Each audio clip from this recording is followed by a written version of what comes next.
Good afternoon, viewers, and welcome to another fresh edition of your business program on Leadership Television, Money Radio. My name is Winifred Weber, your host on the program, and on my side today we have a guest is a political economist, Adefolari Olamilekan. You're welcome on today's program. Thanks for having me. Of course, Adefolari is also a political economist. On today's show, we are looking at why Nigeria's electricity problem persists. Nigeria's poor power supply is negatively affecting households, small businesses, and even larger businesses that depend on expensive diesel and fuel to operate their generators. Many businesses are collapsing and is seriously causing the economy to bleed. Investigations reveal that the sector is suffering from low generating capacity, poor system maintenance, vandalism of electricity installations, ineffective enforcement of policies, surge in electricity demand, inadequate investment in transmission infrastructure, and technical losses hindering discourse from offtake. In this episode of Money Radio, we look at what actions are needed to revamp the sector. Now, over to you, Adefolari. What is actually happening? Just like your intro have pointed out, we have a Mm. lot of challenges in Yes. the electricity sector, particularly the area of funding that led to most of these absolute equipment they are experiencing. And let's not also forget there's also vandalism, Yes. as well as the issue of not being able to meet up some of the demand, because the population of Nigeria also is also on the high side. Side. So the demand for electricity is also on the high side. Then let's not even make mention of the issue around the bureaucracy nature of that sector himself, the corruption, the Mm. weak governance structure, the regulation being weak, Yes. and the rest of it. They are also part of it.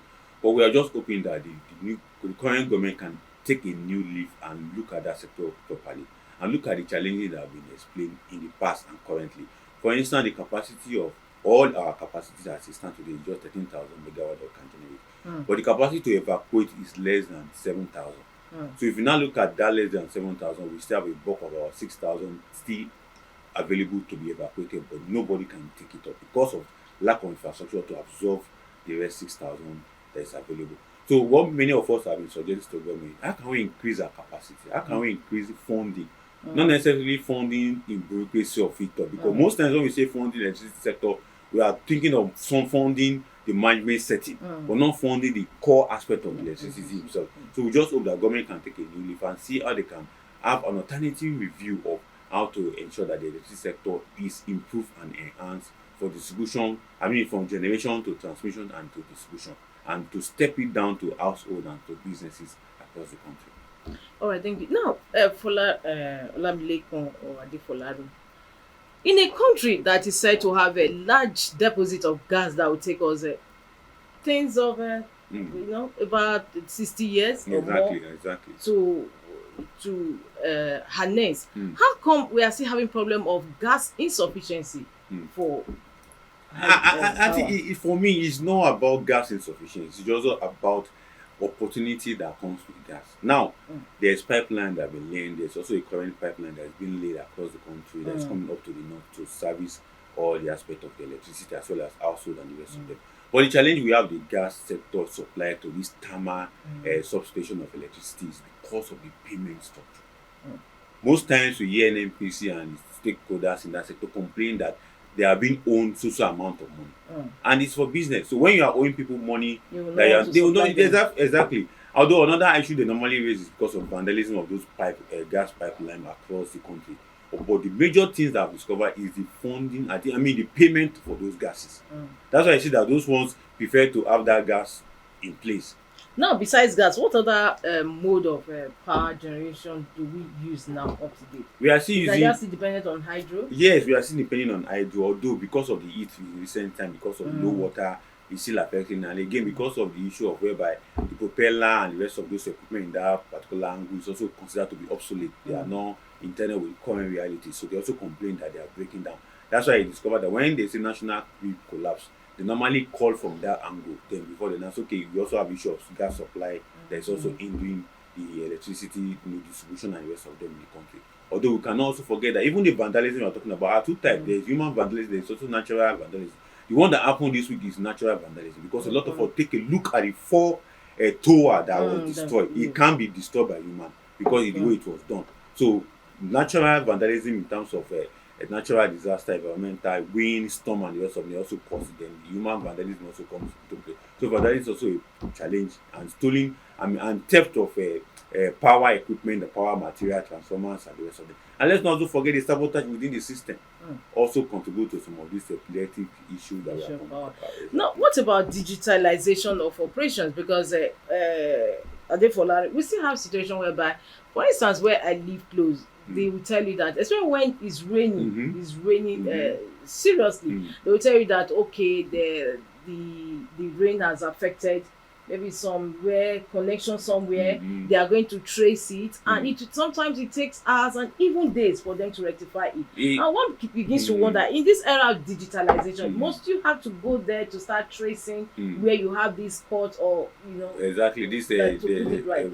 now the issue Why is is it this. that we can't really get a holistic way of tackling this issue once and for all? That boils down to the management of that sector. What are they thinking in terms of digitalizing the Yes, monitoring and operations. evaluation of those their live service line?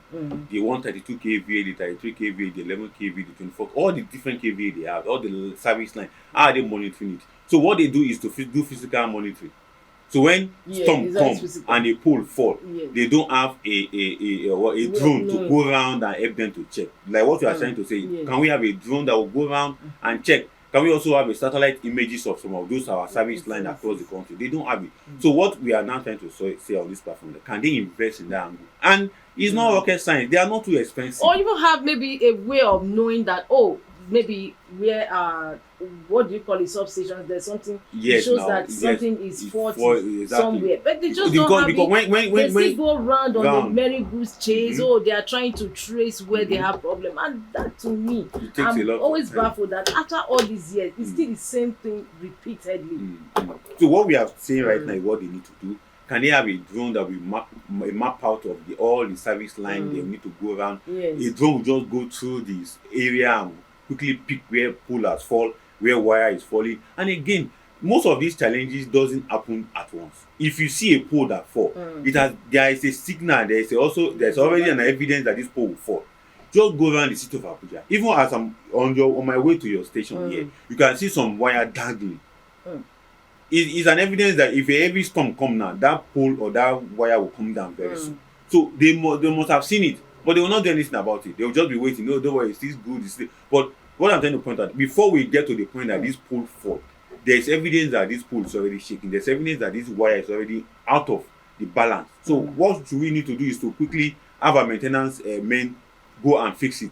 Not until when an heavy rain fall, then the pole will now fall. They will now be saying we are trying to trace the problem and rest of it. So it's not, for me, they just have to be proactive in ensuring that they have a maintenance culture that is very proactive. Alright. Now we are talking about a poor epileptic power supply in a country of over an estimated 200 million Nigerians. Why Tanzania? Because a report says Tanzania has shut down 5 hydroelectric stations to reduce excess electricity in the national grid. That is very serious. Here. Where we are here, we are looking for Yes. more of it. So it also shows that with hydro, the issue is that we have not developed hydro to the level that we can enjoy the benefit of it. Then we ran into the thermal production generation using gas, which is quite very simple but very, very expensive to maintain. And that's why we found that dilemma. Now they are not telling us to shift into alternative, which is solar. And that one is also very, very expensive. We don't even understand the technology as much as the people who are producing it. Now, by the time we are going to leave thermal, we enter hydro, we enter thermal production or gas usage, then we now go to alternative. Then we'll be confused. So why can't we just master one very well, which is more genuine than before we go to Hydro the is other more genuine. Why are we not? Is the confusion that is being set by people who consider themselves as the technical expert in that field. Meanwhile, we know that this one is the best across the world. Many countries are still using electricity generation. So why run to thermal generation Even plant? in most developed countries, but I saw a documentary about Norway because of the water, how they used hydro to generate electricity. And again, quite impressed. we need also not to blame the government entirely, because the environmental factors of hydro is also the condition that many governments are shifting away. The climate change issue and the rest of them, making people say, okay, let us shift to gas. Though when we are using gas, nobody will be accusing us of damaging the climate change and the rest of them. So that's why government are shifting. But for us in third world countries, for us in sub-Saharan, hydro is still the best for us because we have a lot of water. And we have the land that the water Yes, we will have a flow lot through. of water. That is what I'm saying. Now, of course, Nigeria has also has some drainages that can. Anyway, let's go on a break. When we come back, there's so much to look at into in the second part of the program. Don't go away. Stay tuned. Be part of our brand.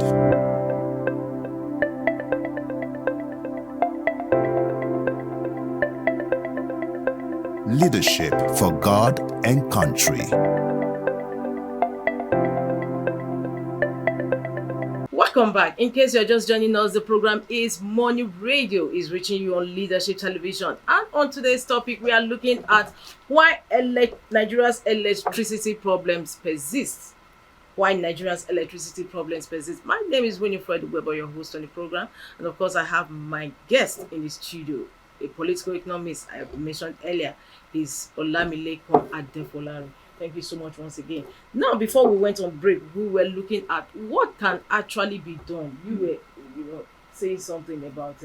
For me, I think the hydro aspect of electricity generation should still be maintained because the idea, the philosophy out there is that the government to shift completely away from hydro and go to thermal gas generation of electricity, which is very good. But the expensive nature of it is where we have issue. And again, the poor character and poor attitude of maintenance is where we have issue. And there is a disconnect between the supply of gas and the payment for it. I said earlier that the reason why we normally have short out of gas supply is because not because there was inefficiency of gas or there is no gas. It is because of that payment.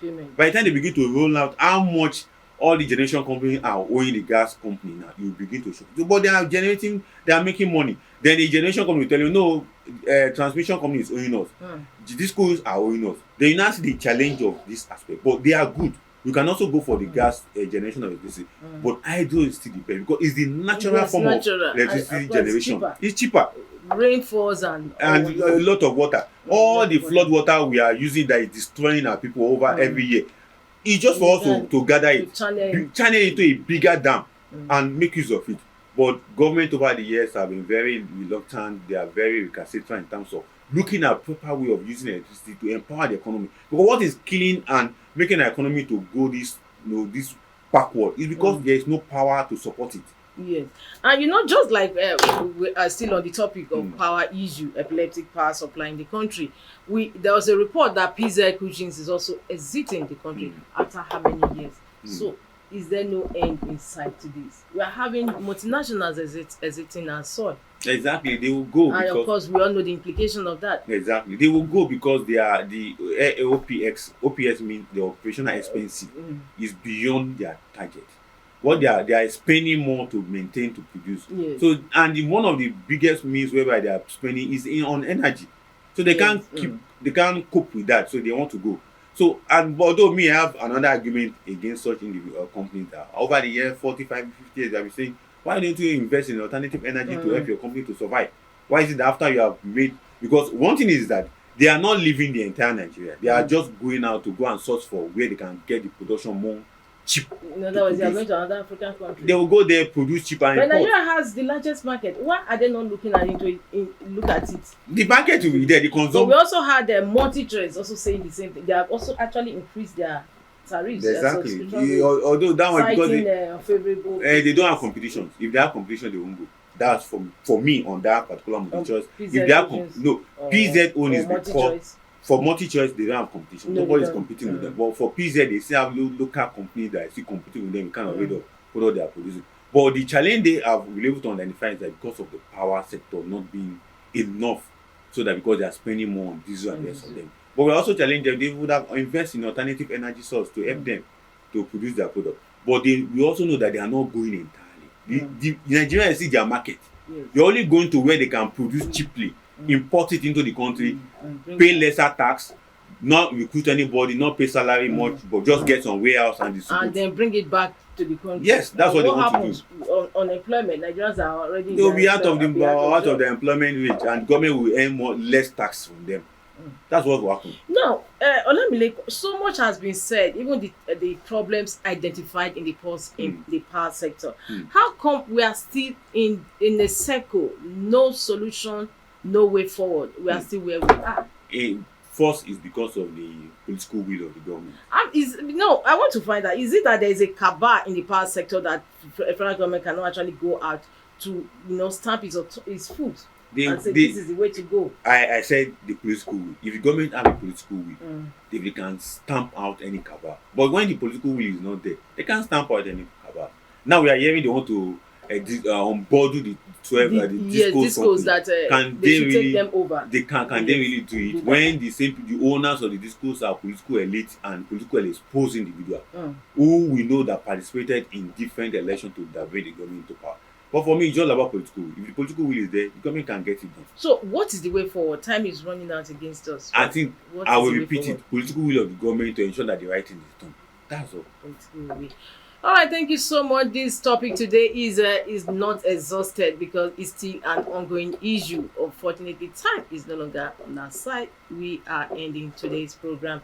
Morning Radio, we've been discussing on why Nigeria's electricity problems persist. My name is Winifred Ogwebo. Of course, I always have the pleasure of having company with me, our political economist, Adefolari Olamilekan. Thank you so much once again. I look forward to having you same time, some other time. My name is Winifred Ogwebo. See you. Bye. Thank you for watching. For sponsorship and advert placements, please contact 080-3688-6158. Last Word Leadership Podcast Studio. You have the last word.